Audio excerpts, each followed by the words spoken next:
राजकारण नाही. आज शशी नाईक यांनी सोमवारी आंदोलन सरकारच्या विरोधात काय प्रश्न विकत घेणाऱ्यांचा नाहीये, विकल्या जाणाऱ्यांचा आहे.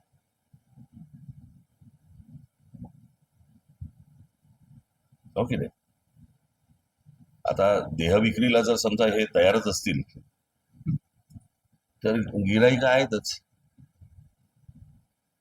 आणखी 14 आमदार आणि ते घाणेरडं चालू आहे मुळात. हे कुठच्या प्रकारचं राजकारण सुरू आहे आणि हे मला असं वाटतं यामध्ये लोकांमध्ये जर समजा तुम्ही जाताच पत्रकार म्हणून जाताच लोकांमध्ये संताप आहे या गोष्टींचा. म्हणजे लोकांनी उन्हातानात उभं राहायचं, लाईट बंद करणे तुझा, लाईट बंद कर तुझा. एवढ्या लाईट मध्ये तुझं एवढासा काजवा काय टिप करतो रे मोबाईलचा.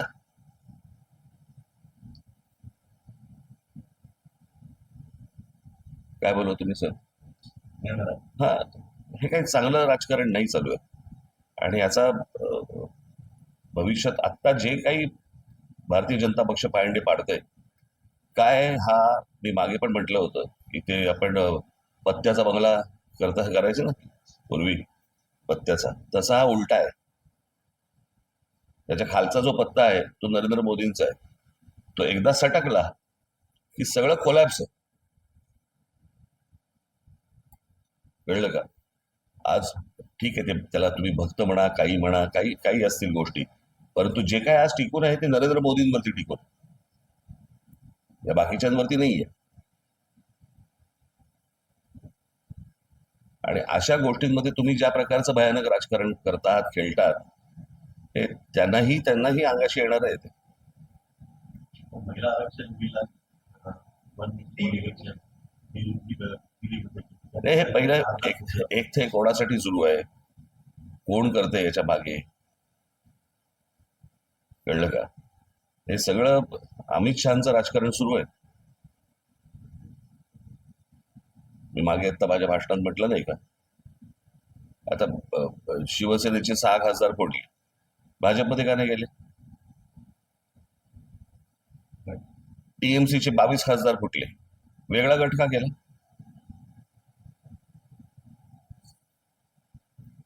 उद्या जर मला त्याच्यावरती दावा सांगायचा असेल पंतप्रधान पदावरती, तर मला हे बाहेरून मला लोक जर आतमध्ये विरोध झाला तर मला बाहेरून पण लोक मतदान करतील किंवा पाठिंबा देतील.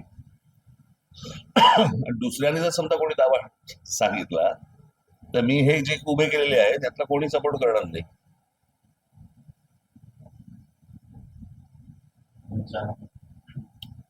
नाही, मी मगाशी म्हटलं ना, ज्यावेळेला तुम्ही समोरचे ज्याला विरोधक संपवता त्यावेळेला विरोधक हे तुमच्या दुश्मन तुमच्यातच तयार होतात. ते चित्र आता तुम्हाला महाराष्ट्रात आणि देशात सर्व ठिकाणी तुम्हाला दिसेल, अगदी खालपर्यंत दिसेल तुम्हाला.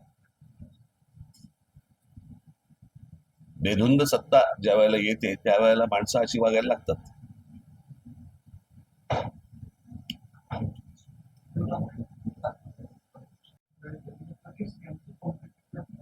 तर मी त्याची माझ्या भाषणात नाही का बोललोय, तेच काय बोलतोय.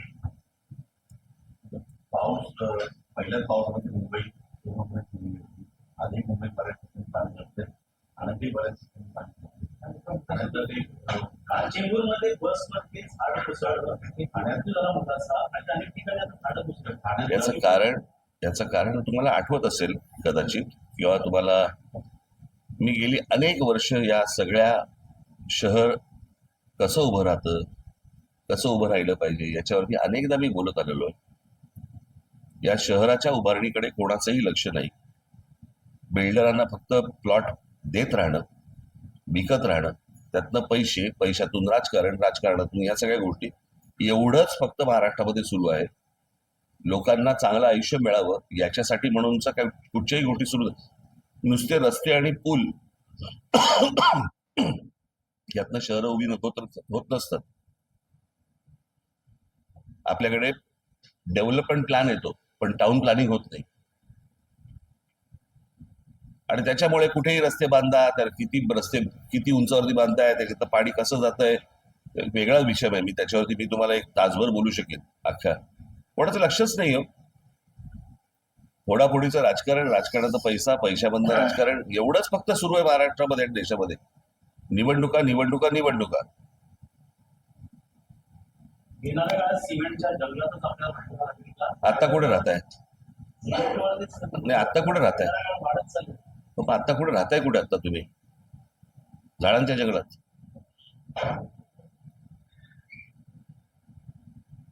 कारण याला काही आकार उघडच नाहीये, कोणाला माहितीच नाहीये काही. ठाण्याच्या पिढीमध्ये जर पावसाळ्याची किमान 12 ते 15 आता तुम्ही गाडी ती पावसाळ्यात पडतात, तुम्ही 9 वर्ष काय करायचं त्याला? तुम्ही विकास केला असं सांगितलं. तुम्हालाही दिसतोय, मांडा. चॅनल आहेत ना तुमच्याकडे, मांडा. चला नागरिकांचा विरोध असताना चला बोलल्यावरती कंठ फुटला तुला. हा? एवढा बघत बसला होता आपलं. इंटरनल मेट्रो ठाण्यामध्ये नाही, ठाण्याच्या प्रश्न आहे ना विचार. राम मंदिराचा 700 कोटींचा गैरव्यवहार काल लिहिलंय की मी त्याच्यावरती.